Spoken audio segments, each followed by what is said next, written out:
आज पूरे बिहार ही नहीं पूरे देश को दिखा दिया कि निषाद का बेटा जहां है वहीं पे वोट है।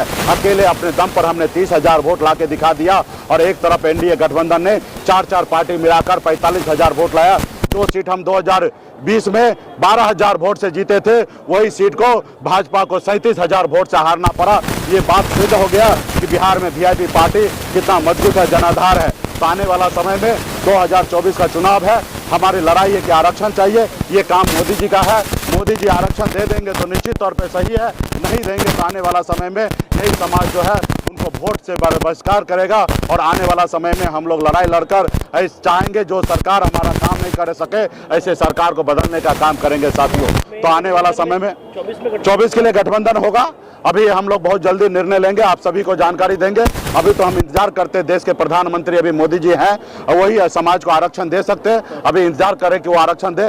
शीतकालीन सत्र भी है, हम शीतकालीन सत्र में हमारी बातें हुआ है कि जल्द से जल्द आप आरक्षण लागू कीजिए। अगर आरक्षण नहीं लागू कीजिएगा तो हम दूसरा कुछ निर्णय लेंगे। तो निश्चित तौर पर समाज के लोगों ने देख लिया, आने वाला समय में ये निषाद समाज 10% है, ये जिनके साथ रहेंगे वो बिहार में, यूपी, झारखंड में 60 लोकसभा सीट जीतेंगे। अगर हम लोग जिनको अपना दुश्मन बना लेंगे वो 60 लोकसभा सीट हारेंगे साथियों। चर्चा है कि मुकेश सहनी मुजफ्फरपुर से लोकसभा चुनाव लड़ेंगे। अब देखिए, चर्चा चुनाव पॉलिटिकल पार्टी है, नेता को चुनाव लड़ना चाहिए और जब नेता लीडर बनेंगे उनके पास पावर होगा तो समाज के लिए कल्याण होता। तो जहां चुनाव लड़ने की बात है तो 40 लोकसभा में जहां से मर्जी होगा वहां से हम चुनाव लड़ेंगे, कोई रोकने वाला नहीं है। हमको किसी के पास टिकट मांगने के लिए नहीं जाना है कि हमको टिकट दीजिए फिर हम यहाँ चुनाव लड़ेंगे। हमारे पास खुद स्वयं टिकट है, हम जहां से चाहेंगे ना वहां से चुनाव लड़ेंगे। जिस गठबंधन में रहेंगे उस गठबंधन में कोई इटवट नहीं रहेगा। हमारे लिए सब सीट सुरक्षित है।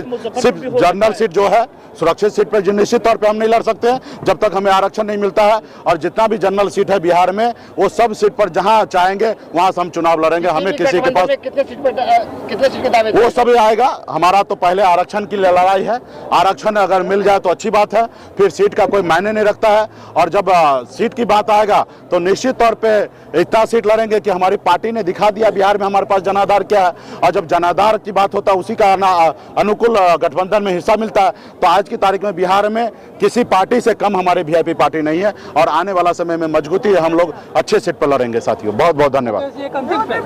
यदि भाजपा तो मुकेश जी क्या करेंगे?